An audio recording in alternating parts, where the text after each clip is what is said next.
warahmatullahi wabarakatuh. Nabi menghadapi tantangan seperti itu di Madinah. Dan yang dilakukan oleh Nabi bukan indoktrinasi melalui wahyu.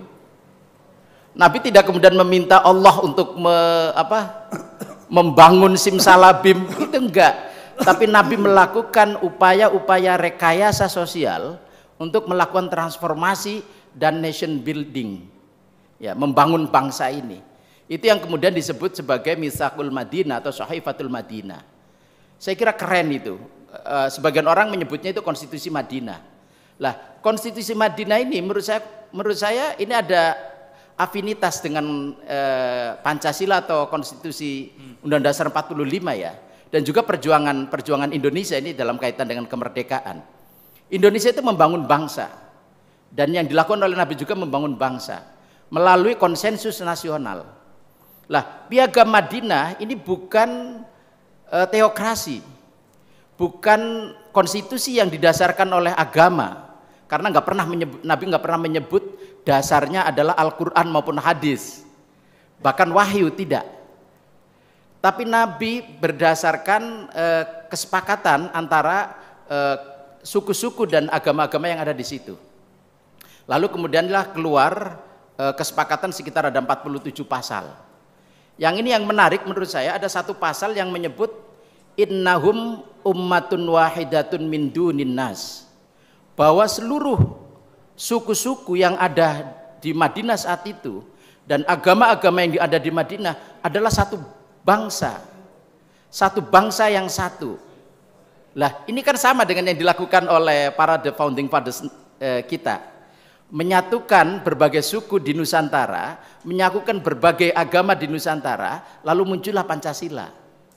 Lah, 47 pasal Mitsaqul Madinah kalau diperas juga itu sebetulnya ada prinsip-prinsip kebinekaan, ada prinsip-prinsip keadilan, ada prinsip persatuan, ada prinsip perdamaian, dan ada prinsip solidaritas, termasuk kemanusiaan ya.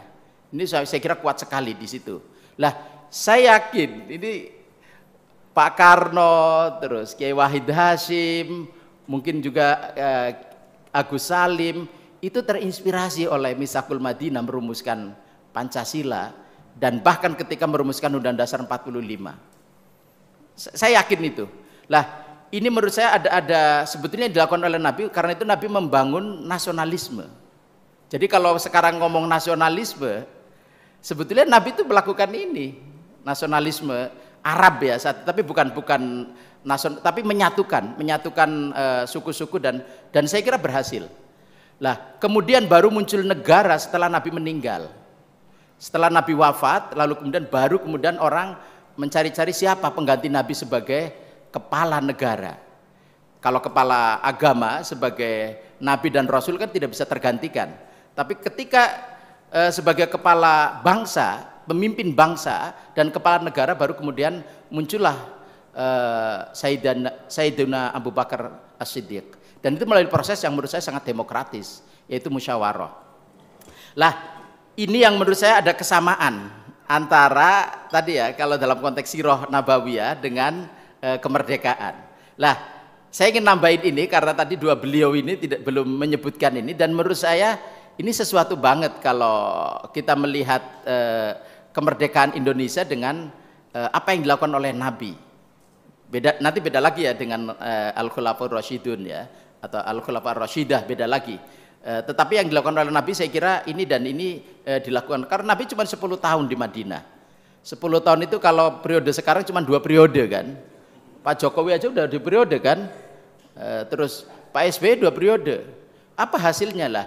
Nabi melakukan itu kira-kira yang dilakukan. Tapi yang kemudian legasinya itu tadi yang disampaikan oleh Buya Syakur dan Gus Muafik luar biasa. Yang ini menjadi rujukan peradaban dunia. Lah, saya kira saya ingin mengatakan gini Buya. Apakah itu mitos atau itu karya sastra atau itu sejarah, selagi ini bermanfaat untuk peradaban, saya kok tidak pernah mempersoalkan. Karena pada dasarnya manusia itu butuh mitos. Dan banyak sekali mitos-mitos yang kemudian kita jadikan sebagai teladan. Dan itu bermanfaat. Bermanfaat. Lah, asal mitos ini kemudian banyak sekali sebetulnya di peredaran pikiran kita yang itu mitos, bukan murni sejarah, tetapi sudah dipoles menjadi apa, atau bahkan karya sastra yang kemudian terus-menerus dibicarakan sampai kemudian diyakini sebagai satu kebenaran. Dan itu diperlukan untuk membangun peradaban yang manusiawi, yang adil, dan sebagaimana yang kita cita-citakan. Saya kira itu, Kang Afkar, sekedar tambahan saja, mudah-mudahan ada manfaatnya. Senang sekali bisa bersama dengan beliau ini, Gus Muafiq dan Buya Syakur. Iya, demikian apa yang dipaparkan oleh Dr. Marzuki Wahid adalah sebuah bentuk menyanding dudukan apa yang dipikirkan oleh Buya dan juga dipikirkan oleh Gus Muafiq pada hari ini. Saya kira Buya berjalan melalui dengan cara rasionalismenya, kemudian Gus Muafiq adalah cara simpel bagaimana menyampaikan hal-hal keagamaan di dunia yang sudah masuk pada milenial pada kali ini. Baik, untuk kali ini kita langsung saja untuk bergabung dengan virtual, dan saya sudah melihat banyak sekali, diantaranya Pak Dik-Dik juga sudah bergabung pada kesempatan sore hari ini untuk sama-sama memberikan tanggapan dan juga mungkin beberapa pertanyaan. Atau yang lain bisa diperlihatkan, mohon maaf kepada operator. Yang lain juga ada Muhammad Faris, kemudian juga ada Reza Dela, Mbak Dewi Mustikasari, Muhammad Akil, kemudian Dona Romadona, Faisal Al-Sigor, Nandi Nahdu, dan semuanya banyak sekali. Dan yang pertama ini saya berikan ruang waktu untuk Pak Dik-Dik yang di Bandung. Beliau adalah tokoh Jawa Barat, dan langsung saya hubungi saja. Assalamualaikum Pak Dik-Dik. Assalamualaikum. Suaranya kurang muncul. Waalaikumsalam. Silakan Pak Dik-Dik. Bisa disampaikan untuk beberapa pertanyaan ke Gus Muafiq, ke Buya, atau ke Dr. Marzuki, Pak Dik-Dik. Silakan. Sore.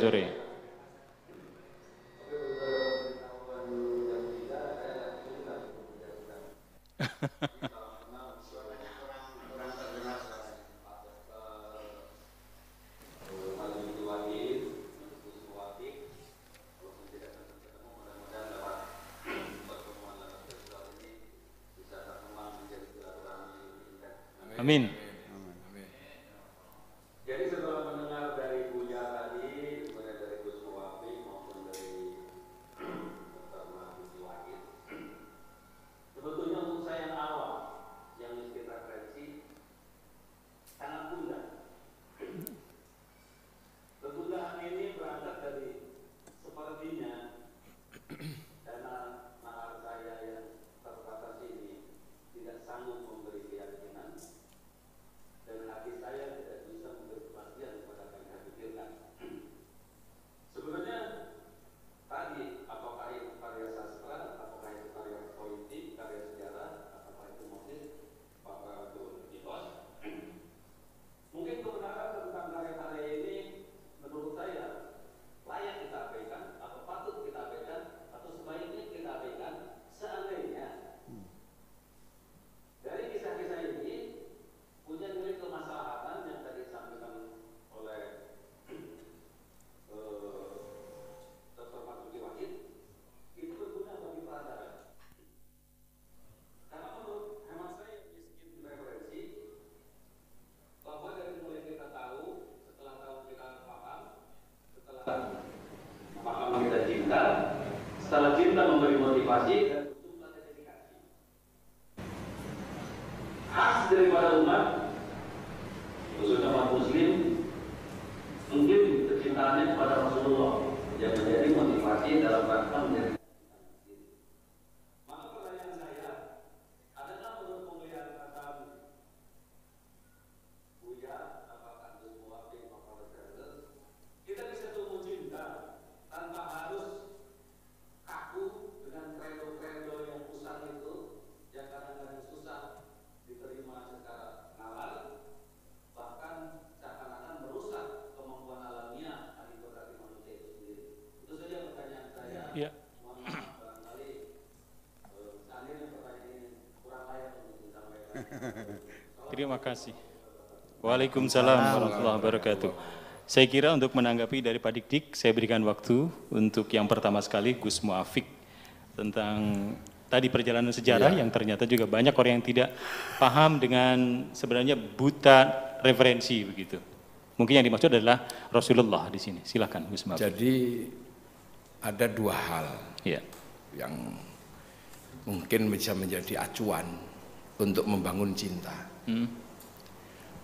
Yang satu adalah Rasulullah ini mendapatkan pesan uluhiyah yang bersifat universal. Jadi pesan ini bukan untuk semata-mata golongan dan kelompok tertentu, tapi pesan yang universal. Dia akan menjadi referensi atau guidance hidupnya manusia di semua tempat. Nah, yang kedua yang bisa kita lihat adalah untuk kebutuhan itu akan tetapi secara sosiologi dan antropologi Rasulullah ini ditaruh di Makkah. Jadi tanaman ini adalah akan menjadi tanaman dunia secara keseluruhan, akan tetapi pusat persemaiannya ada di tanah Arab. Dua perspektif ini mesti dipegang. Gitu. Makanya ada kemudian ja'a ghoriban wa sayaudu ghoriban. Nah, dua perspektif ini mesti dipertemukan. Bagaimana bisa pesan universal itu dimulai dari satu titik yang merupakan titik di mana bukan sesuatu yang menyeluruh di seluruh alam. Bahkan sampai meninggal Rasulullah tidak pernah keluar dari Arab. Tapi kenapa kemudian pesan universal itu bisa sampai ke Indonesia, bisa sampai ke Cina? Nah, dari perspektif itu saya begitu mencintai Rasulullah. Saya begitu mengagumi Rasulullah. Bahkan mungkin seluruh dunia manapun nggak ada tokoh sekelas Rasulullah. Pesan uluhiyahnya satu, tauhid. Tauhid ini pesan universal, tapi ditaruh pertama kali di kawasan di mana Tuhan itu banyak. Pertanyaannya adalah bagaimana Rasulullah yang punya pesan tauhid mampu meyakinkan orang yang waktu itu Tuhannya banyak. Ini perjuangan yang nggak main-main. Jadi pesan tauhid itu berhadapan dengan paganisme. Itu syahadat. Sholat itu pesan universal. Tapi bagaimana mungkin bisa diletakkan di Arab pesan itu? Karena sholat ini bermula dari toharoh. Toharoh itu menggunakan air. Bagaimana pesan toharoh yang menggunakan air ditaruh di tempat yang tidak ada air? Ini nggak main-main. Kalau pesan toharoh itu ditaruh di tempatnya Buya Syakur, mudah wong kita ada pelumbangnya. Apalagi pesan toharoh yang paling berat itu adalah pesan jenabat. Diminum aja susah, orang sana minum air itu susah. Ini disuruh mandi dari ujung kepala sampai ujung kaki menggunakan air. Sementara jinabatnya orang Arab berbeda dengan orang Indramayu. Di sini sebulan sekali, sana semalam 8 kali. Jadi Rasulullah ini sosok yang kita nggak sanggup nalarnya. Hebatnya kayak apa? Jadi makanya saya kadang ketika membaca sirah, saya lupakan untuk sementara sirah-sirah yang itu. Karena yang saya hadapi adalah seorang pejuang kemanusiaan, seorang pejuang geografis yang luar biasa. Pesan itu nggak ada satupun yang berhubungan dengan dan cocok di Arab. Betul. Puasa, zakat. Kok bisa orang Arab bisa menerima pesan zakat, sementara di sana makan itu susah. Dia harus berburu, dia harus berbagi. Susahnya makanan. Kalau di sini makanan banyak, di sawah cipluan banyak. Cipluan. Bener kata Buya Syakur, berbicara tentang al-fil. Ini persoalannya adalah persoalan fil ini gak main-main. 10% dari berat badannya harus dimakan. Sementara dari awal semenjak Nabi Ibrahim pesannya jelas. Rabbana inni askantu min dzurriyyati biwadin ghairi dzi zar'in. Ini pesan bukan di zaman Rasulullah, ini di zaman Nabi Ibrahim. Di zaman Nabi Ibrahim saja sudah ghairi dzi zar'in 'inda baitikal muharram. Jadi Makkah tandus itu bukan barang baru. Itu dari kuno sudah. Ghairi dzi zar'in 'inda baitikal muharram. Tidak main-main makanan susah. Pesan puasa ditaruh di tempat di mana panas dan haus berada. Mau berlindung di mana? Pohon nggak ada. Kalau haus bisa mati cari sumber air. Loh, itu tidak main-main pesan uluhiyah yang diberikan oleh Allah untuk dimanifestasikan menjadi penyelesai problem-problem kehidupan. Haji. Bagaimana haji itu bisa tertib? Nalar kita nggak nyampe zaman segitu. Orang panas kayak gitu malah disuruh wukuf di tempat yang panas gitu. Kepala nggak boleh ditutup ketika ihram. Nah, yang paling berat adalah ketika ihram, perempuan tidak boleh membuka, tidak boleh menutup wajah. Sosiologi Arab itu melihat perempuan, jangankan lihat muka, lihat betis itu syahwat. Di Baitikal Muharram dihadapkan kepada situasi di mana perempuan dibuka mukanya, syahwatnya kayak apa? Pada saat yang sama yang laki-laki disuruh pakaian tidak pakai jahitan. Kalau mau nakal kan tinggal wes gitu aja. Loh. Jadi antara pesan uluhiyah dan titik di mana Islam harus dimulai, ini butuh perjuangan yang tidak main-main. Dan itu Rasulullah berhasil. Untuk urusan itu tidak ada sedikit pun keraguan bahwa Rasulullah adalah tokoh dunia yang tidak akan pernah tertandingi. Itu cara saya melihat Rasulullah. Betapa hebatnya lahir tanpa orang tua. Diasuh paman, diasuh kakek. Dalam situasi berdagang, tidak kebayang. Betapa nalarnya orang kalau melihat Rasulullah, dari nalar itu pasti akan tumbuh cinta yang luar biasa. Rasulullah adalah seorang kreator luar biasa. Kalau dalam bahasa Metallica, master of puppet gitu ya. Loh, jadi cara melihatnya jangan kemudian saya ngeliatin itu. Dan anak-anak ini nggak bisa dibiarkan dalam nalar-nalar bahwa Rasul ini pejuang betulan. Saya ke Arab itu berkali-kali mikir, kok kuat Rasul melalui perjuangan seperti itu.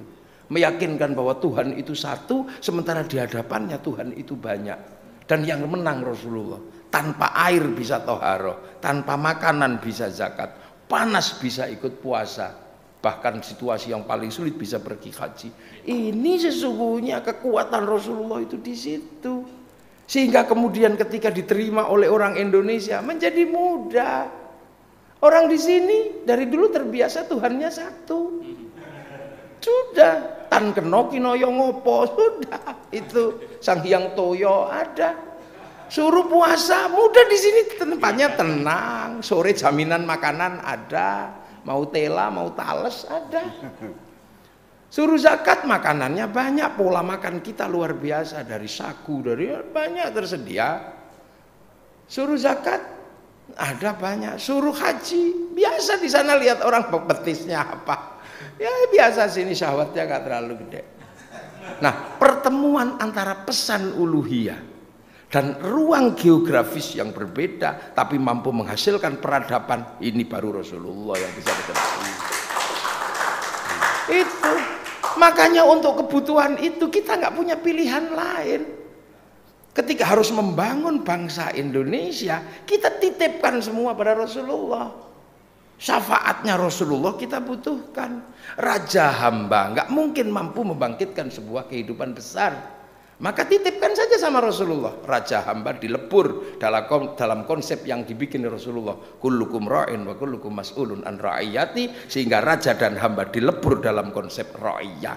Satu-satunya bangsa yang mampu mengambil kalimat ra'iyah untuk menyebut warga bangsanya hanya ulama Indonesia.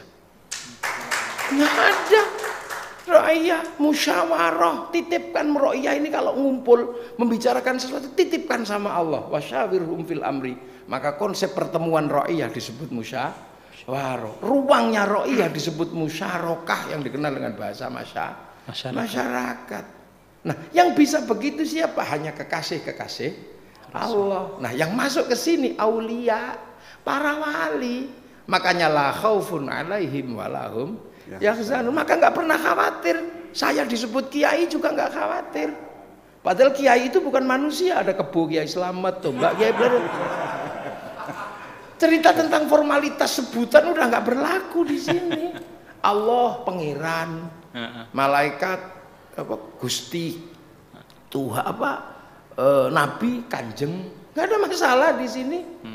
Syaikhun Ustadzun Kiai, musola langgar.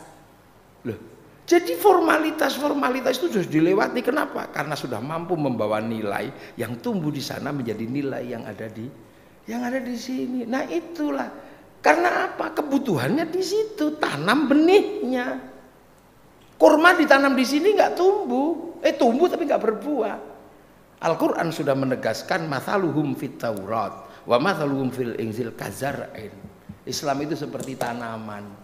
Akhraja syat'ahu fa'azarahu fastaghladha fastawa 'ala suqihi ajibu dzurra al-yaghidha bihimul kuffar. Tanam dulu. Makanya kalau mau merusak Islam gampang, rusak aja cara nanamnya. Pasti nggak jalan. Iya, rusak aja cara nanamnya. Pasti hancur ya. Dimanapun. Loh, ini kan konsep-konsep yang ditawarkan oleh para pendiri bangsa.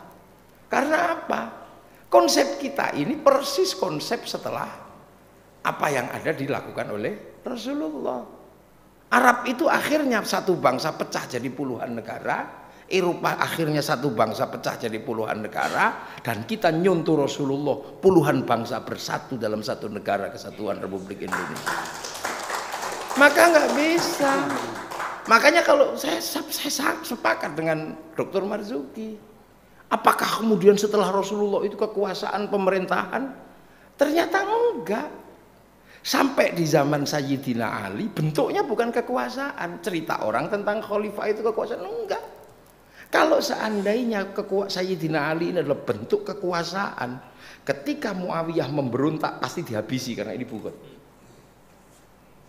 Seandainya bentuknya kekuasaan, nalar kekuasaan itu ada, ketika Muawiyah berontak pasti dihabisi karena bugot. Nah, yang punya nalar itu Khawarij. Tapi Sayyidina Ali tidak melihat ini sebagai nalar kekuasaan. Makanya ketika terjadi khilafiyah yang diambil adalah wa in ta'ifatani minal mu'minina tatalu fa aslihu. Tasalluh yang diambil. Kalau kemudian ini kekuasaan yang diambil, ya malam yahkum bima anzalallah fa ulaika humul kafirun. Ini kan prinsip-prinsip. Walaupun akhirnya yang bernalar kekuasaan akhirnya sanggup menghabisi Sayyidina Hasan, Sayyidina Husain, peristiwa Karbala, itu kan nalar kekuasaan. Yang satu tetap nalar sosiologi, antropologi, membangun masyarakat. Yang itu terjadi namanya musyarakah yang ada di Indonesia. Makanya kalau di Indonesia berbicara tentang Islam, ini komplit. Nalar fikihnya jalan, nalar kalamnya jalan, nalar tasawufnya jalan. Dan itu sudah dilakukan oleh pendiri bangsa. Kalau bukan karena ulama, nggak mungkin Pancasila itu menggunakan bahasa Al-Quran. Kemanusiaan yang adil dan beradab, adlun, adab ini bahasa Arab. Kerakyatan ra'iyah, musyawarah, permusyawaratan oleh hikmah bahasa Quran. Dalam perwakilan al-wakil, keadilan al-adlu, sosial bagi seluruh ra'iyah. Loh, bahasa Quran dan bahasa agama eksplisit, bukan tafsir. Makanya kalau kajian teks Pancasila, pasti kita berbicara bahwa nalar Pancasila adalah nalar kaum muslimin ketika membangun bangsa. Dan itu diwariskan oleh para wali, maka teritori yang berbasis para wali disebut wilayah. Makanya al-wali meninggalkan wilayah. Lah wilayah itulah yang kemudian disebut Negara Kesatuan Republik Indonesia. Turun. Assalamualaikum warahmatullahi wabarakatuh. Pesan-pesan uluhiyah Rasulullah adalah mampu merealisasikan kita untuk jatuh cinta kepada Rasul, dan bangsa ini adalah bangsa yang mampu kemudian menerjemahkan apa yang sudah terjadi pada saat Rasulullah menerima pesan uluhiyah itu. Selanjutnya Buya, ada yang mau disampaikan juga? Oke, jadi begini, ke depan kita ya kaum intelektual khususnya, kalau rakyat bawah mah ikut ya, yang berbazab dengan kita, mereka kan taklid aja. Ya. Ke depan kita ini harus bisa memilah-milah dari literasi, maraji, sumber-sumber informasi itu kita harus pandai memilah-milah mana yang mitos dan mana yang realitas. Jangan sampai kita merindukan sesuatu yang mitos. Kalau kita merindukan mitos kan berarti palsu rindunya. Gitu. Ada kadar kebenarannya. Jadi memang sesungguhnya bahwa kita tidak bisa menghindari bahwa mitos itu sangat berpengaruh sekali. Bahwa Sirah Nabawiyah ada mitos-mitosnya yang harus kita akui. Sampai tafsir-tafsir pun pada periode pertama, ya rezim pertama mufassirin seperti At-Tabari, Nasr sebagainya, itu oleh Al-Azhar dilakukan penelitian oleh tim khusus. Ternyata terungkap 60% tafsir itu yang periode awal itu adalah Israiliyat, berupa dongeng-dongeng, mitos-mitos. Baru sekarang spesialisasi itu kan sekarang. Ya. Sekarang kalau tafsir I'rab ada, tafsir Balagho ada, tafsir politik ada, Sayyid Qutb yang kita baca di sini itu.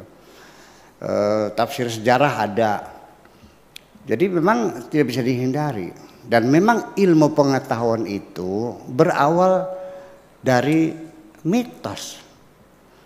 Bahwa ilmu pengetahuan yang sekarang kita capai ini titik tolak awalnya dari mitos dulu dan tidak bisa dihindari bagaimanapun, bahwa akhirnya sampai sekarang di dalam ilmu yang paling bergengsi namanya kosmologi itu bayang-bayang mitosnya masih ada.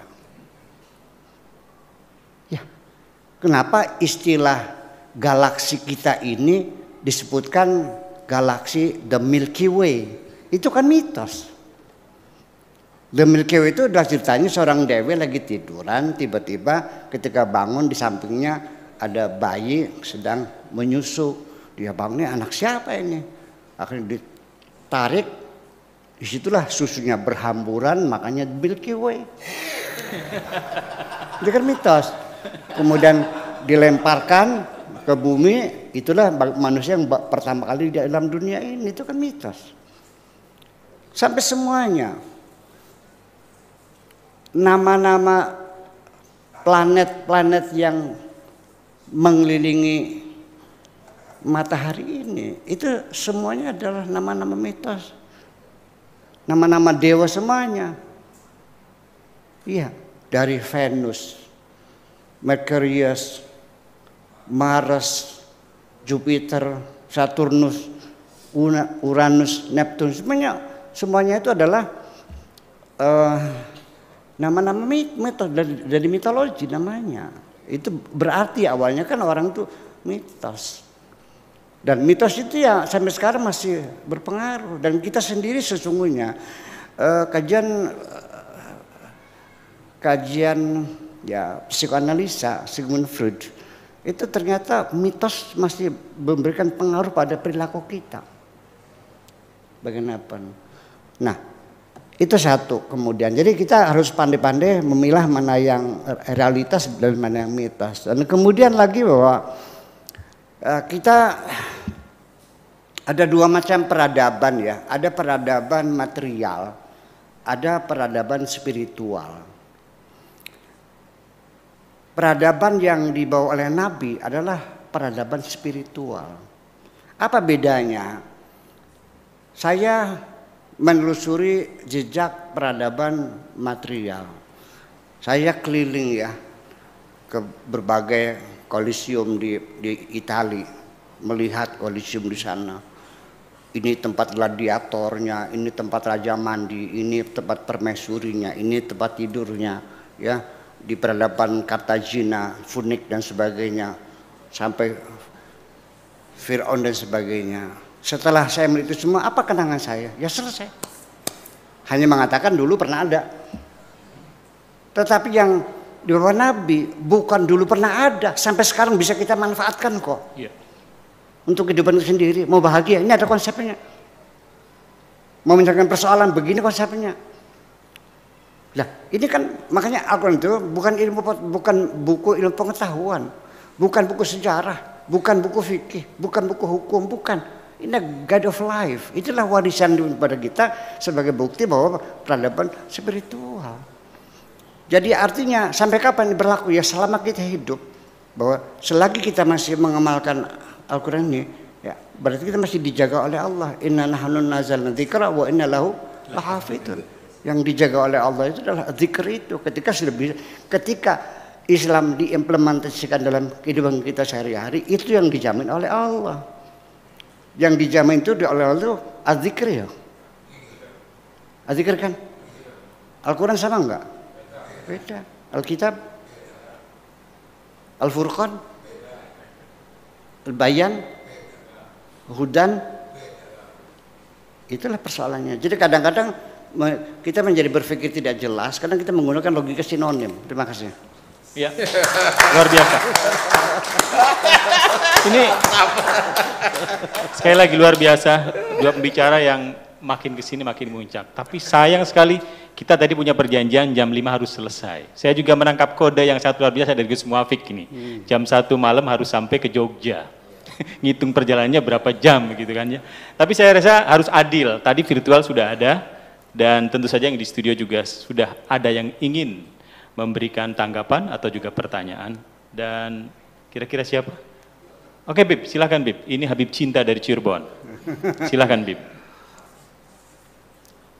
Kita sampai setengah 6 aja ya. Sudah kita salat asar. Pak Fikar, Saya sampai insya setengah Allah 6. panjang lebar saya sudah tulis apa yang ingin saya sampaikan dan mohon tanggapannya dari narasumber. Ya. Yang pertama tentang karena kemerdekaan tadi ya, tentang kebebasan ya, dialog kebangsaan, kebebasan. Kemerdekaan, saya ingin menyatakan bahwa kebebasan atau kemerdekaan berpendapat dalam Islam itu sangat dijunjung tinggi. Ada sebuah ayat yang menarik dalam surat Al-Hujurat yang Allah mengatakan idza ja'akum fasikun binaba'in fatabayyanu. Yang menarik di sini dikatakan bahwa fasik membawa berita. Apa yang harus kita lakukan? Di sini Islam menegaskan tentang kebebasan berpendapat. Bahwa orang fasik pun itu boleh berpendapat dalam Islam. Lalu yang kedua, posisi kita bagaimana ketika mendengar berita dari si fasik? Kita perlu tahqiq, kita perlu teliti. Nah artinya seluruh informasi yang beredar ini harus kita posisikan sebagai informasi yang disampaikan oleh fasik. Karena itu kita harus teliti. Jadi persoalannya masyarakat kita ini nggak rasional sehingga banyak orang menjadi korban daripada hoax, berita-berita bohong. Karena tidak mengamalkan ayat ini. Ayat ini adalah salah satu cara untuk menepis daripada kebohongan. Yang kedua, berkaitan dengan irama cintanya Buya, saya selalu katakan saya seperti diundang oleh Plato. Ya, karena dalam setiap irama Buya, setiap majelisnya Buya itu ada 3. Saya simpulkan dalam 3, sebagaimana ditulis oleh simponinya Plato. Dalam majelis irama cinta selalu ada keindahan. Irama cinta itu selalu indah. Yang kedua ada kebaikan, dan yang ketiga ada pengetahuan. Jadi kalau Anda menghadiri majelis gak ada 3-3-nya ini, ngapain buang-buang waktu? Gitu aja kan? Yang berikutnya kaitannya dengan Gus Muafiq ini. Ya, tentu Gus Muafiq tadi dalam pembicaraan yang offline tadi mengisyaratkan bahwa masalahnya udah selesai, kita tidak ingin memperpanjang itu, dan itu biarkanlah menjadi sebuah catatan sejarah kan begitu. Tapi yang menarik daripada apa yang dinyatakan oleh Gus Muafiq dalam permintaan mohon maaf dia, dan itu menunjukkan bahwa beliau sama sekali tidak bermaksud untuk menodai Nabi, artinya sebuah pendapat saja, mau dikatakan itu keselio atau kepleset dan sebagainya, itu silakan, orang menafsirkan macam-macam. Tapi yang tidak, dalam salah satu pernyataannya beliau mengatakan di akhirnya itu mungkin hanya inilah cara Allah menegur agar lebih adab terhadap Rasulullah. Kata kuncinya itu lebih adab. Persoalannya adalah apakah Anda merasa lebih beradab terhadap Rasulullah? Dan bagaimana mestinya kita beradab kepada Rasulullah itu? Ya kan? Ini yang menjadi poin penting. Ada satu ayat yang menarik dalam ayat Al-Quran, dikatakan la tarfa'u asfatakum fawqa sautin nabi. Jangan kamu angkat suaramu lebih suara Nabi. Dan di akhir ayat itu dikatakan apa? Kajahri ba'dikum ba'd, seperti kalian terbiasa berteriak di tengah kalian, antah batu a'malukum wa antum la tas'urun. Jangan-jangan nanti amal kalian akan menjadi hancur, akan menjadi sia-sia. Artinya hanya persoalan mengangkat suara. Lah ini kan perlu penafsiran nanti. Apa yang dimaksud mengangkat suara di sini? Tapi yang paling tidak yang saya perlu garis bawahi masalah adab terhadap Nabi. Persoalannya adalah yang saya kaitkan dengan apa yang dikatakan oleh Buya tadi, bahwa Gus Mus ketika diminta untuk memberikan testimoni terhadap bukunya Kang Tejo tentang Tuhan Maha Asyik itu, dia mengangkat bahwa salah satu reformasi yang dilupakan oleh banyak orang adalah reformasi pandangan kita tentang Tuhan. Maka dari majelis ini saya pikir saya mengusulkan yang kedua, kita perlu melakukan sebuah reformasi pandangan kita tentang Nabi, tentang Rasulullah. Karena masih banyak pandangan-pandangan kita yang perlu diluruskan. Persoalannya adalah kita jujur nggak dalam menilai Rasulullah ini? Iya. Soalnya jangan-jangan sampai karena saya nggak suka sama Gus Muafiq, maka begitu dia katakanlah dalam tanda kutip terpleset, maka jadi persoalannya bukan karena saya membela Rasulullah, karena saya nggak suka kepada beliau. Ketika ada bahan saya untuk memojokkan dia, maka akan serang dia. Maka pernyataan Anda adalah pernyataan yang tidak bertauhid. Anda sebetulnya bukan membela Rasulullah, Anda sedang membela hawa nafsu Anda. Yeah. Kalau memang beliau salah, kasih tunjuk, kasih petunjuk. Kalau beliau misalnya kurang beradab, tunjukkan adab yang sebaiknya itu terhadap Rasulullah, Pak. Saya nggak ingin panjang lebar ya, karena mungkin waktunya udah dibatasi.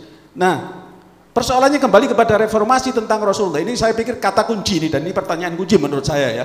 Saya minta penjelasan daripada Buya Syakur dan Gus Muafiq, reformasi tentang pandangan tentang Rasulullah. Kita harus jujur kok. Setiap orang itu kepingin mencintai Rasulullah, kepingin mempunyai pandangan yang benar tentang Rasulullah.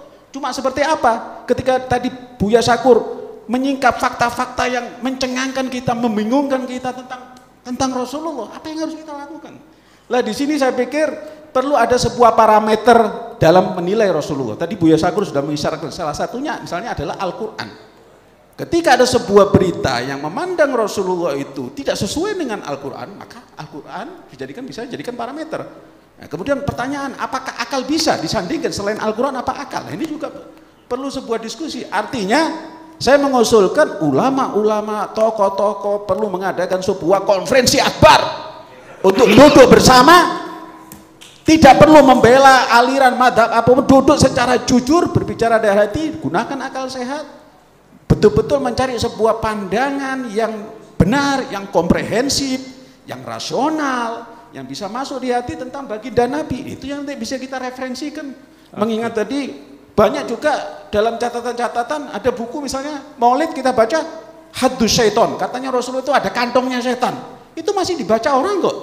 Kalau kita mau jujur, ayo. Jangan karena kita ada kepentingan untuk kita mengecam seseorang atau menyukai seseorang. Yang terakhir, masalah Nabi Umi. Apa maknanya? Ini seringkali Buya nanti bisa menjelaskan. Ini juga kalau disalah paham, ini juga pelecehan terhadap Nabi. Apa makna Nabi Umi itu? Apa enggak Nabi buta huruf? Ya kan? Apa Nabi nggak bisa baca, nggak bisa nulis? Hanya sekedar tidak sekolah, dan Nabi memang faktanya tidak sekolah. Tidak pernah sekolah bukan berarti bodoh, bukan berarti buta huruf. Lah kalau sekarang Nabi itu nggak pernah sekolah, ya maksudnya homeschooling. Nabi itu belajar di rumah karena otaknya terlalu cerdas. Dia mengatakan, saya catat ini pernyataan Buya, Rasulullah itu orang yang paling cerdas di dunia. Sekolah yang ada tidak layak untuk menampung kecerdasan otak seseorang yang jenius, nggak layak. Makanya lihat orang-orang pintar itu sekolahnya nggak sekolah yang di umum, karena gurunya nggak bisa mengimbangi. Maka dia memilih sekolah di, apalagi Nabi, maktabnya dari mana? Sekolahnya dari mana? Langsung dari Gusti Allah kok. Sekolah yang ada tidak bisa menampung kehebatan akalnya Nabi. Itu saja dari saya. Mohon maaf atas segala kekurangan. Hadanallahu wa iyyakum. Assalamualaikum warahmatullahi wabarakatuh. Waalaikumsalam warahmatullahi wabarakatuh. Waalaikumsalam. Ya salam, luar biasa.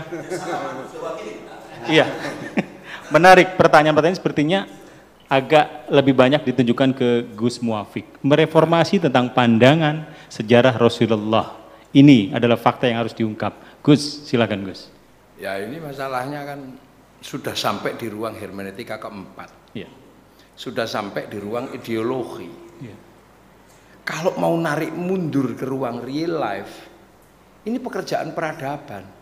Bukan pekerjaan teoritisi, bukan pekerjaan kita-kita ini. Dia peradaban yang akan menjawab ini semua. Gitu loh. Maka pertemuan berapa kali pun kalau untuk membahas ruang ideologi. Ideologi itu ruang cinta. Cinta itu nggak bisa dibahas. Habib tahu persis itu. Habib cinta. Habib cinta.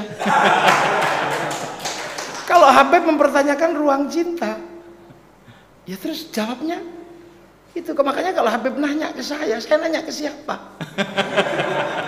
Ini ruang mahabbah, cinta. Cinta itu nggak bisa dibicarakan karena dia karunia. Perasaan insan sama, Betul. ingin cinta dan dicinta. Dapat saingan, Bib. Bukan ciptaan manusia, tapi takdir yang kuasa.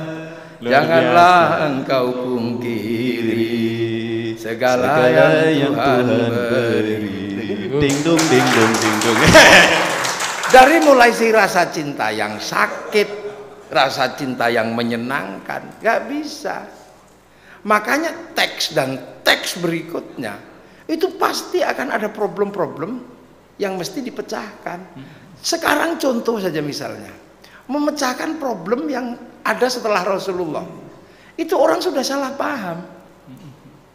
Bagaimana ketika Al-Quran menjelaskan la talbisul haqqo bil batil, tiba-tiba Imam Syafi'i mengambil hujjah darul mafasid muqaddamun ala jalbil masalih, ad-daruratu tubihul makhdhurat, al-masyaqqatu tajlibut taisir. Ini ruang epistemologinya pasti nggak akan selesai di ruang Baksul Masail. Innani anallah la ilaha illa ana fa'budni wa ma khalaqtul jinna wal insa illa liya'budun. Tiba-tiba Ibnu Athaillah buat konsep yang ekstrim dalam bahasa teks. Min alamatil i'timadi alal amal nuqsanur raja'i 'inda wujudiz zalal. Apa enggak serem ini? Itu makanya ketika berada di ruang ideologi, mari saling menghargai, saling menjaga, saling mengingatkan. Kan gitu, saling asuh, saling asah. Kan gitu. Nah, ruang-ruang ini mari kita jaga pelan-pelan. Buya Syakur ikut jaga, saya ikut jaga, Dr. Marzuki ikut jaga. Yang berada di ruang ini ikut jaga, Bib. Yang berada di ruang apa? Muhammadun basyarullah kal basyari bal huwa kal yaquti bainal hajari. Punya ruang penjagaannya sendiri. Yang di masjid-masjid lam yaktalim qatu dhaha mutlaqan abada wa matasa aba aslam fi madaz zamani min uddawa bu falam tahrab wa ma waqa'adu babatun abadam fi jismihil hasani. Ada ruang jaga sendiri di ruang itu. Ada yang nggak bunyi tapi bawa bendera. Ini ruang penjagaannya masing-masing.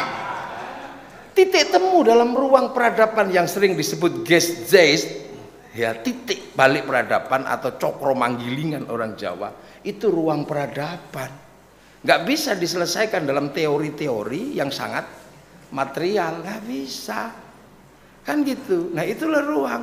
Apalagi kalau kita tiba-tiba penjagaannya adalah gayanya Robi'ah Al-Adawiyah, siapa yang bisa jaga di ruang itu? Kan gitu. Apa Tuhan? Gitu. Jadi kalau seandainya ada nikmat buatku di dunia, aku nggak butuh. Berikan sama musuh-musuhmu aja. Kalau ada nikmat buatku di akhirat, aku juga nggak butuh. Berikan sama kekasih-kekasihmu. Kalau ibadahku karena aku pengen surga, tutup surga itu dariku. Kalau ibadahku karena takut neraka, buka neraka, bakar aku di dalamnya. Tapi kalau ibadahku karena aku rindu padamu, awas jangan kau palingkan wajahmu dariku. Lu itu terus sopo sing wani kayak gitu? Aku yo wani, aku Rabbana atina fid dunya hasanah. Ini ruang-ruang ini gitu. Nah, santri punya ruang, sampeyan yang jadikan patokan malahan. Jadi bukan lagi kepada semata-mata Rasul, bahkan dzurriyyah. Rahmatullahi wa barakatuh 'alal baiti innahu hamidum majid. Innama yuridullahu ridwankumur rizqa 'alal baiti wa yutahhirukum tatahira. Sampeyan. Loh. Ayo, gimana coba? Loh, itulah keindahan umat setelah Rasul. Enggak ada yang bisa dipisahkan dari Rasulullah. Mau maling sekalipun kamu enggak pengen syafaat, pengen. Maka isfa lana ya habibana sambil mabuk ada gitu. Ini Rasul ini adalah capaian umat tertinggi. Jadi jangan kemudian orang dianulir kamu tidak cinta Rasul. Ini ruang gimana?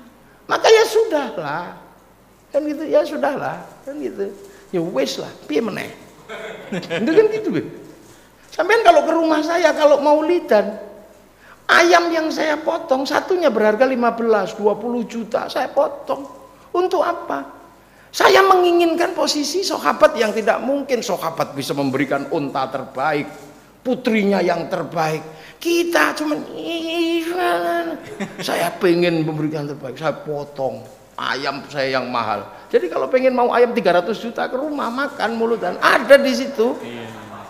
Semua datang itu. Saya kalau maulidan itu sedih apa? Misal kalau saya pengajian maulid itu siang-siang, orang satu lapangan itu anak-anaknya saya suruh makan semua gratis di tempat jual makanan itu saya yang bayar.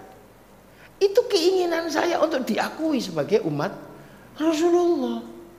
Loh, ruang-ruang ini mari kita jaga bareng-bareng. Ruangnya Habib Syekh di lapangan. Ayo.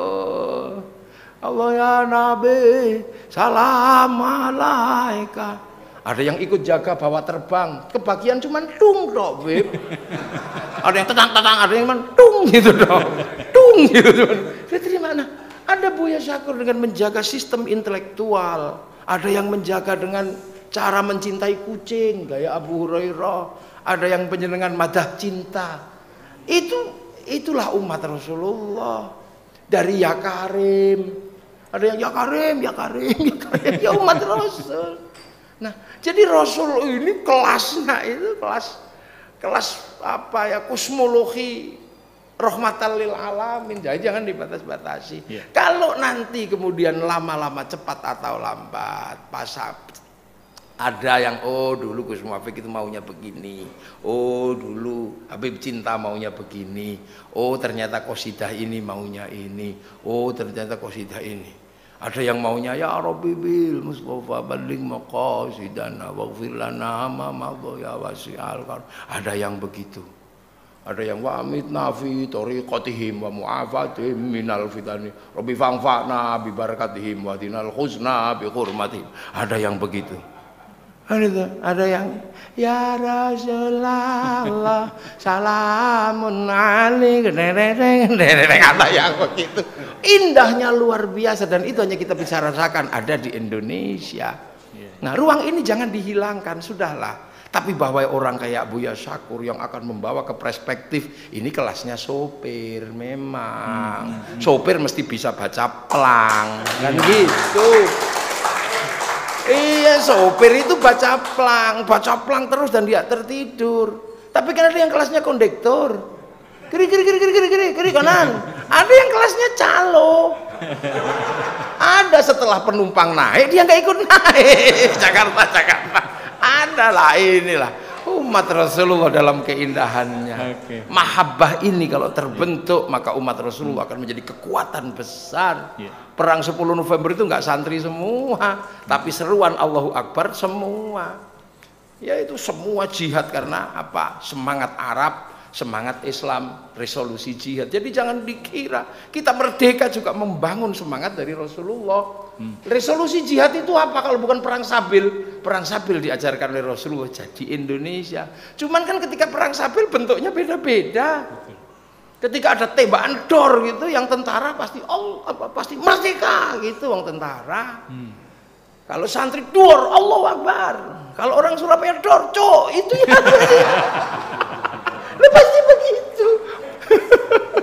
Terus apakah kemudian kita akan menafikan ini semua? Sudahlah, yang sudah-sudah kita sudahi, bahwa apapun yang terjadi, umat Rasulullah harus berada di garda depan untuk apa? Izzul Islam wal Muslimin li'ala'i kalimatillah.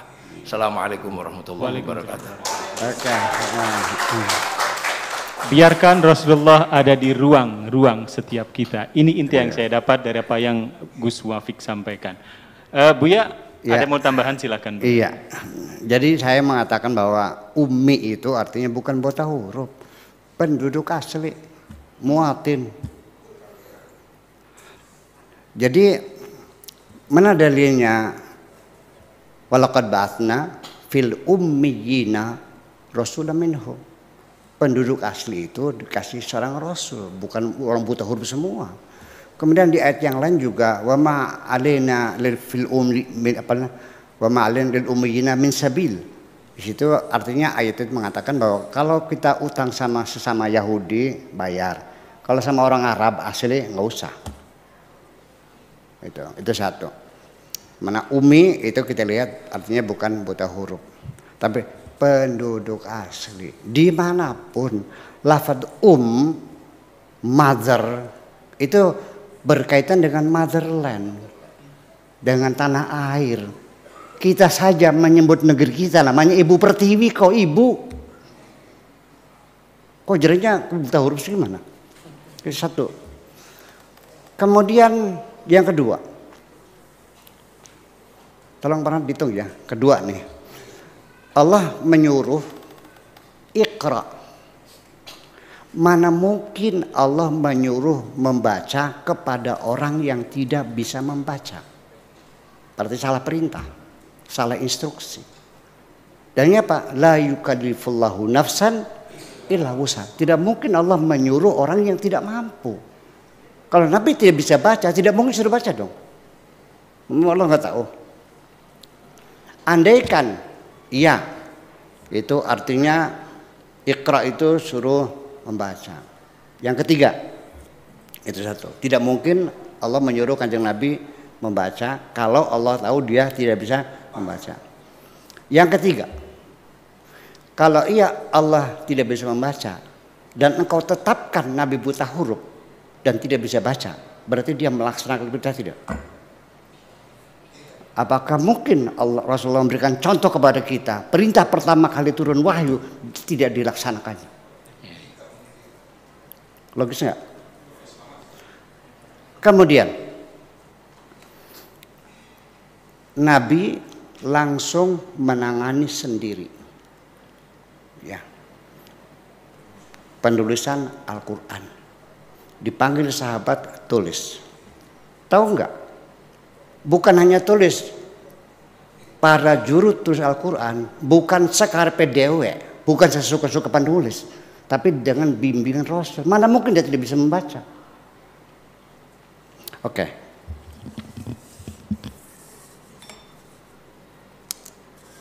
Dalam tulisan bahasa Arab, as-sholatu begini. Tapi kenapa di Al-Quran dituliskannya as-salatu? Kenapa pakai wawu? Apakah ini sesuka-suka penulis atau perintah Rasul? Lah, gimana lagi? Kemudian lagi, ha mim ain sin qaf, kaf ha ya ain sod. Ikan. Kenapa nggak langsung aja dipotong-potong? Ya kan? Kaf hai ain sod, ha mim ain sin qaf, dipotong-potong. Suruh siapa itu? Nah, semacam itu. Jadi artinya bagi saya itu asalnya mereka ingin membangun argumentasi untuk meyakinkan bahwa Al-Quran bukan karangan Kanjeng Nabi. Tapi argumen yang mereka bangun malah menjerumuskan Kanjeng Nabi akhirnya. Iya.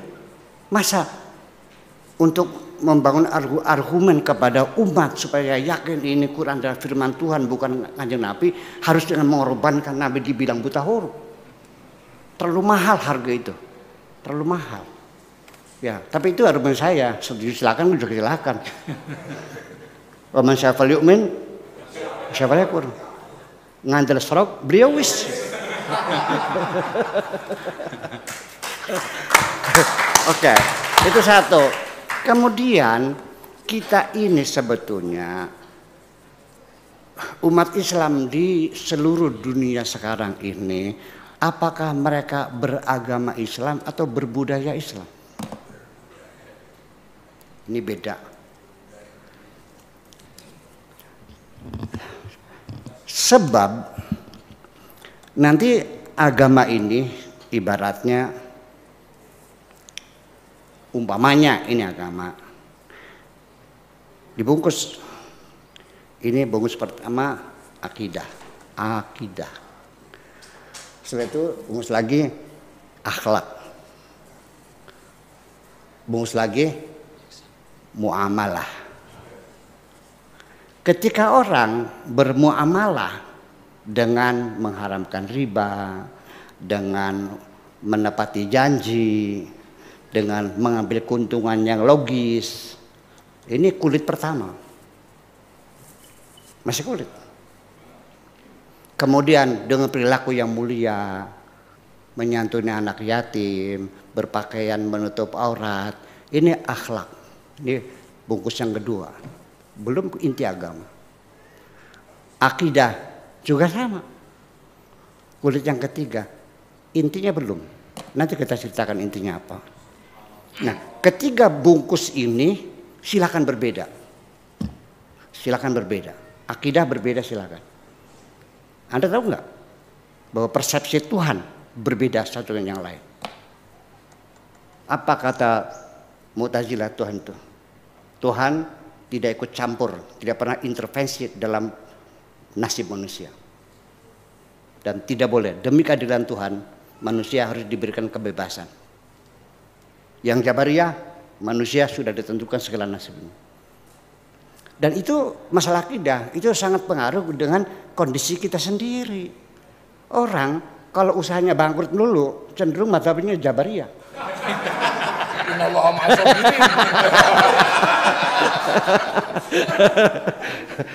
Kalau yang banyak berhasilnya, Muhammadiyah masuknya. Kalau kadang untung rugi, nah itu masuknya. Jadi bagi saya nggak ada masalah. Apakah Tuhan sifat aja 20, mustahil 20, jahil 1, terserah. Mu'tazilah mengatakan sifat Tuhan tak terhingga. Silakan berbicara akidah berbeda-beda, nggak ada masalah. Dan saya tidak akan mengkafirkan siapapun. Itu akidah. Akhlak juga sama, tergantung pada situasi dan kondisi. Tidak bisa kita mengikuti Rasul apa adanya, nggak bisa tuh. Masa demi sunnah Rasul makan dengan presiden, sendok garpu makan pakai tangan gitu. Nah itu. Jadi mereka dalam berakhlak sendiri juga berbeda-beda, nggak ada masalah. Saya tidak menyalahkan ketika ada pertanyaan bagaimana hukumnya cebok dengan tisu. Katanya nggak boleh. Apa sebabnya? Karena tidak dilakukan Rasulullah. Jadi pakai apa? Pakai batu. Ya pogo belum ada tisu gimana lagi? Masalahnya. Jadi itu tiga-tiganya adalah merupakan lapisan-lapisan yang menutup. Nah intinya apa? Intinya adalah al-hub, al-imanu billah wa ta'alluq bihi wal hubb lil khairi wal hubb lil bashariyah lil insaniyah. Cinta kepada kebaikan dan kemanusiaan, beriman kepada Tuhan. Itu inti agama. Jadi sesungguhnya semacam itu. Kita belum sampai pada inti, sudah silakan lapisan itu silakan bertengah dengan masalah, tidak mengganggu. Nah, itulah persoalannya. Jadi kita sendiri, apalagi ini bukan bungkusnya, mempertengkarkan bayang-bayangnya lagi. Ini kesian ini, Gus Muafik dibully. Iya, hanya karena beliau mengatakan Nabi kumel lah gitu ya. Ya, saya bela. Kalau saya belum bertemu dan beliau nggak pernah minta kepada saya. Saya bela loh, Gus. Iya. Tahu saya. Saya tahu. Saya katakan, nggak salah Gus Muafik itu. Nabi Kumul nggak salah. Coba bayangkan ceboknya pakai batu. Belum ada listrik, belum ada ledeng, belum ada tinta, belum ada pulpen, belum ada kertas, belum ada bangun tembok begini. Tidur di tenda-tenda, tidurnya di tanah, belum pakai sepatu. Ya kan? Nggak salah dari sisi antropologis, benar seperti itu. Andai kan kita hadirkan orang Arab pada zaman itu, ya seperti itulah Kumul itu. Karena sabun belum ada, sampo belum ada, odol belum ada. Malah Nabi yang pertama kali sikat gigi itu di dunia dah. Nah itu persoalannya. Terserah kan ujung-ujungnya bagaimana hukumnya pakai sikat gigi, nggak sunnah, nggak dapat pahala, kecuali kalau pakai siwak. Jadi kita ini salah diajak untuk hidup di abad ke-7. Ya kan? Itu masalahnya. Hanya kurangnya satu, Gus Muafik itu kurang mendetail. Kendati pun demikian, ya kan? Andai kan dibandingkan dengan teman-teman sebayanya, Kanjeng Nabi paling necis. Itu selesai. Kurang sekalimat aja lah kira-kira begitu. Oke, terima kasih. Terima kasih Buya. Sebuah paparan yang cukup luar biasa dan sangat komprehensif. Waktu kita sangat mepet sekali. Dua profesor sudah nunggu kita ini di virtual. Ada Profesor Kamarudin Hidayat, beliau adalah Rektor UIII. Kemudian juga Profesor Asep Effendi, beliau adalah Rektor Universitas Tanggabuana. Kemudian Ibu Reza. Saya kira kita beri ruang waktu, tapi dalam bentuk ya katakanlah statement sajalah. Yang pertama untuk Prof. Kamarudin. Assalamualaikum Prof. Waktunya terukur Prof. Waktunya terbatas sekali Prof. Silakan Prof. Iya, gimana Pak? Apa kabar Pak Profesor? Terima kasih, senang sekali nih saya ketemu biasa bersama Gus Muafik. Saya ingin memberikan apresiasi dalam kajian sejarah. Kalau kita ingin mengenal sebuah agama, maka salah satu aspek yang harus dikaji siapa pendirinya, siapa pembawanya. Nah, dalam kajian historis agama Islam dengan pembawanya Nabi Muhammad. Nabi Muhammad itu sosok yang paling jelas dalam sorotan sejarah dibanding nabi-nabi sebelumnya. Nah, ini kita maklumi karena Nabi Muhammad kan paling akhir. Mungkin ini sudah disinggung karena saya datang terlambat ya. Oleh karena itu, kalau toh ada orang berbeda pendapat secara ilmiah, maka sejarah Nabi itu paling siap untuk didiskusikan, dikritik secara ilmiah. Kita tidak bicara insaniahnya dan rupiahnya, kerabiannya, tapi saya melihat secara ilmiah historis, maka Nabi Muhammad itu paling terang benderang. Justru kita sayangkan salah satu monumen sejarah hidupnya, sirah nabawiyahnya, misalnya rumah Nabi Muhammad dihidangkan, itu bagi saya itu sangat tidak punya sense of anthropology. Nah, di sini saya berbeda dengan gerakan Wahabiyah yang kurang menghargai sejarah. Tapi jika saya berbeda pendapat, rujukannya kembali saja buka buku sejarah. Coba ada nggak pendiri sebuah agama yang ucapannya sejak dari yang disebut Al-Quran, kemudian hadis itu tersusun, tersimpan sedemikian rupa, dari yang mutawatir sampai yang maudhu, yang palsu pun ada semuanya. Tinggal pilih saja dan tinggal diklasifikasi saja. Nah, oleh karena itu salah satu kelebihan sosok Muhammad, Nabi Muhammad pembawa Islam itu kelebihannya, dan itu pilihan ilmiah sekali.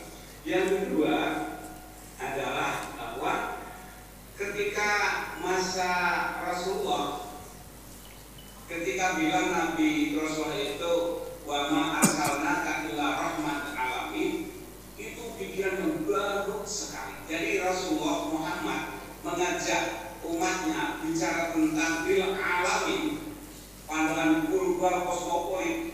Ini sulit diterima, nggak masuk akal bagi masyarakat waktu itu yang hidup di bawah ideologi langitnya rendah, yaitu Sophia Kabilaisme. Yang itu muncul lagi setelah Rasulullah wafat. Gitu.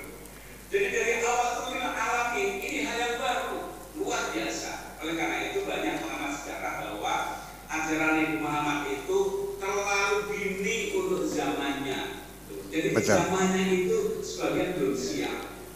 Makanya kalau kita ikuti kira-kira sebagian masyarakat itu sebagian yang ditangkap Arabiahnya, tapi alaminya itu pelaburan. Nah yang berikutnya dalam Al-Quran itu ya kandungannya itu yang alami, tapi digunakan wadah di lisan Arabiyyin. Kalau lisan Arab itu di dalamnya kan termasuk budaya, tradisi, bahasa. Oleh karena itu tadi disebutkan oleh Buya Syakur untuk menyelami pesannya itu berlapis-lapis. Iktibar abaroyak bukan menyeberang. Jadi kalau kita tidak menyeberang di balik literer bahasanya, simbolnya, kita nggak akan sampai. Gitu. Tadi disebutkan berlapis-lapis, kita nyebrang, passing over. Kalau tidak, kita hanya di permukaan aja, ibarat kelautan. Kalau di pantai Ancol sudah sampai, tapi jangan merasa bahwa lautan itu hanya di pantai, lautnya lebih banyak lagi. Nah terakhir, salah satu hal akibat Rasulullah Muhammad itu telah bergerak, maka sungguhnya paling sedikit terjadi apa? Mitologi itu sedikit sekali. Kalau saja tidak dituliskan dalam dokumen sejarah, Al-Quran, hadis, mungkin agama Islam itu jadi agama dongeng, jadi mitologi. Kita itu senang mitologi, dongeng itu senang. Ya. Karena kalau menyebutkan hari ini yang harus semangat, karena dalam Al-Quran bukan mitologi, tapi ini tentang sejarah di dalam Al-Quran. Oleh karena itu kita bedakan antara mitologi antara fiksi dengan wahyu. Tapi dalam wahyu itu sendiri, fiksi itu dalam Islam itu clear sekali. Landasnya ada semuanya. Hanya kita diminta untuk berpikir tiba tadi, nyebrang yang dikatakan oleh Buya Syakur tadi. Saya gembira sekali bahwa Nabi Muhammad dikupas karena selama ini kita belajar Islam sedikit sekali belajar sirah nabawiyah. Kita lebih banyak belajar tentang ulama-ulama, sejarah hidupnya, potongan-potongan hadisnya. Padahal ibarat aliran air itu semua sumbernya, hulunya ada sirah nabawiyah. Sehingga kita perlu belajar ke sana. Demikian, mohon maaf kalau terima kasih. Selanjutnya saya berikan waktu untuk Profesor Hasan Effendi, beliau adalah Rektor Universitas Sangga Buana. Dengan waktu yang sangat terukur, Prof, silakan. Baik, terima kasih. Bismillahirrahmanirrahim. Assalamualaikum warahmatullahi wabarakatuh. Waalaikumsalam. Alhamdulillah. Walhamdulillah. Yang saya hormati Buya dan Gus Muwafiq dan juga Pak Hormati.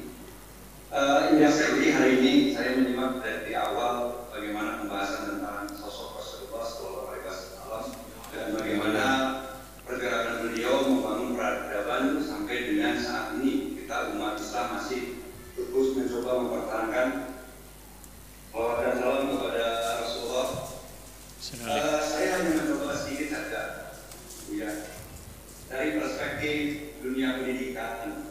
Ketika kita berbicara tentang hasil riset di internasional, bagaimana diakuinya Rasulullah sebagai pemimpin yang luar biasa, mengalahkan siapapun di dunia ini. Ya. Tentunya ini menjadi satu PR sendiri bagi umat Islam, karena yang terjadi sekarang itu saya sepakat dengan Prof. Margi bahwa pembelajaran agama itu hanya berbicara tentang fikih, hanya berbicara tentang peran ulama, tapi sumber utama dari keilmuan jika kita simak tadi Iqra bismi rabbikal ladzi khalaq, ini aja sudah banyak sekali yang harus dijelaskan. Kemudian ada juga kalimat untuk bacalah kitabullah, begitu. Nah, ketika kita berbicara tentang bagaimana generasi muda hari ini, ketika lebih banyak mendengarkan cerita-cerita orang-orang populer di dunia politik, di dunia kepemimpinan dan sebagainya, lepas dari kaidah-kaidah normatif keislaman, tentunya tadi sosok Rasulullah SAW, sudah dididik oleh Allah, lahir dalam keadaan yatim dan seterusnya, menjadi penggembala yang ingin melahirkan tokoh-tokoh besar dunia ini.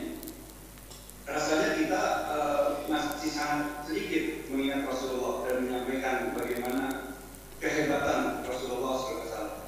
Saya ambil contoh saja, Buya dan semua juga Dr. Saya pernah mengajarkan konsep akuntansi di kelas Pasar Sarjana.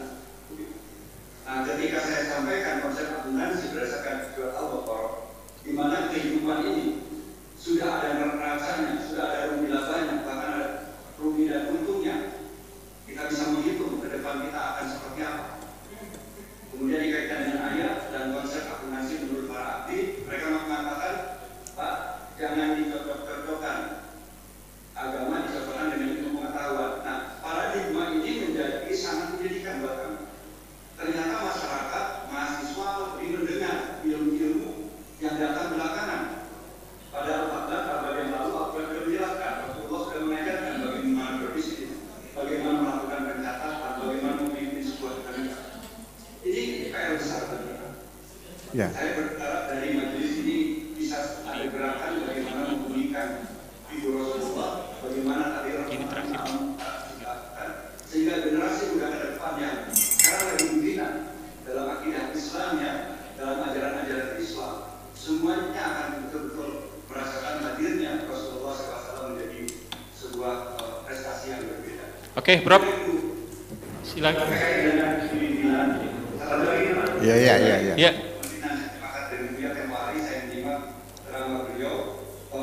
Sesungguhnya inilah seorang pemimpin yang meniru bagaimana Rasulullah SAW memimpin dengan kesederhanaannya, dengan ketegasannya, dan kemudian sangat sekali sangat bergantung kepada Allah Subhanahu Wa Taala. Oke. Semuanya kayak bangsa ini menjadi selesai. Amin. Ya. Amin. Baik, Prof. Terima kasih. Waalaikumsalam warahmatullahi wabarakatuh. Terima kasih, Prof. Asep. Dan ini yang terakhir, harus kita kasih jatah, tapi waktunya cukup 1 menit saja. Untuk Mbak Reza Delaray, silakan Mbak Reza. Ini kita udah menjelang maghrib nih Mbak Reza, silakan Mbak Reza. Silakan Mbak Reza. Halo. Masih di mute. Ya. Oke, touch unmute untuk bisa langsung komunikasi. Balik lagi. Pojok atas kanan. Iya. Nah. Klik. Silakan Mbak Rai. Mbak Reza. Waalaikumsalam. Salam. Salam. Apa kabar Buya? Baik, alhamdulillah. Ya. Muafiq, salam kenal. Saya Dina Reza dari Kajian Jiwa Berbagai Nusantara. Alhamdulillahirrahmanirrahim. Buya, saya berterima kasih nih tadi irama cintanya menjawab pertanyaan saya yang saya dicari. Saya mau memberi pandangan saya. Sebenarnya alhamdulillah banget sebagai ibu dan juga saya sebagai generasi millennials yang sempat takut dengan melihat kecanduan selama 10 tahun belakangan ini. Anak saya sendiri, anak saya masih umur 5 tahun ya, jadi saya ada kecenderungan berpikir bagaimana anak saya menghadapi masa depan dengan teknologi yang tentunya akan semakin canggih ke depannya, karena kecanggihan teknologi itu harus dibagi dengan kepintaran spiritual juga. Yes. Dengan kehadiran ustadz-ustadz yang luar biasa ini, turun gunung saya sebutnya ya, karena berjamaah gitu lumayan banyak kan. Itu menjawab pertanyaan saya dan alhamdulillah saya juga sebagai single mom, saya kekhawatiran saya juga terjawab dengan saya bisa lalu saya juga membuat suatu kajian online namanya Kajian Jiwa. Saya rasa juga seperti yang Maro dengan nyawa positifnya, kami memang bukan, saya bilang sih, saya bukan guru, saya bukan mentor, tapi saya juga menjawab pertanyaan perempuan-perempuan dan para Baik Mbak Reza. Ya. Mohon maaf, waktu kita sangat terbatas sekali Mbak Reza. Saya mau berterima kasih ya. Semoga kedepannya saya juga bisa. Terima kasih. Ya. Baik, Sobat Ilmu TV, seperti yang dijanjikan Buya tadi bahwa Buya hari ini akan memberikan kenang-kenangan yang sangat luar biasa. Ini karya besar Buya. Sebelum saya ngasih kenang-kenangan 2 buku Hati yang Baik dan godaan. Alhamdulillah. Tetapi saya ingin kasih sedikit catatan kaki untuk Bapak Profesor tadi untuk memperhalus kata saja. Nabi Muhammad diutus oleh Tuhan membawa peradaban yang terlalu dini begitu kan? Ya, begitu kan? Terlalu dini. Saya akan mengatakannya jangan terlalu dini lah. Jadi diturunkan, tetapi sahabat-sahabat Nabi pada waktu itu belum paham. Beda kan? Nah, buktinya apa? Hanya sebentar pemimpin dipilih secara demokrasi, akhirnya kembali kepada sistem kerajaan yang otoriter lagi. Makasih. Ya, terima kasih.